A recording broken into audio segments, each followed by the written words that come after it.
այդ կառավարական ամառանոցը ունի երկու ելքումուտք։ Այդ ժամանակ իմ ելքը եւ մուտքը ապահովում էր Պորոշյանի կողմից, իրանցը ով այնտեղ բնակվում էր, այնտեղ ինքներ Արտուր Ներվանեցյան,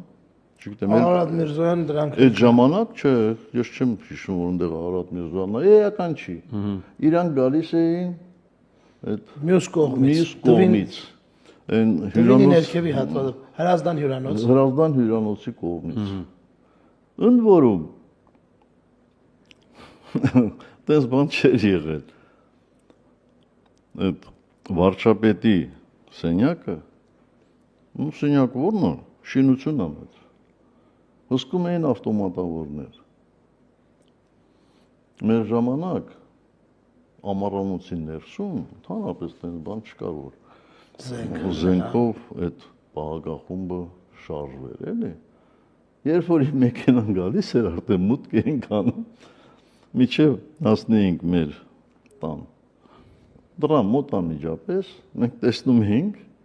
որ այնտեղից ավտոմատներ ուղղվում էր դեպի Էսկոմ։ Կարծում էին, թե մենք ինչ-որ վտանգ եք։ Էլի, վտանգ կարող ենք այնտեղ ներկայացնել։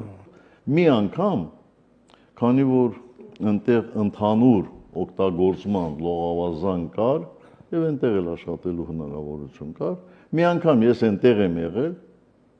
եւ մի անծանոթ տղա եկել է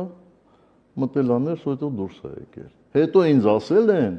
որ դա վարչապետի տղան է։ Աշոտը։ Ուրիշ որևէ շփում չի եղել։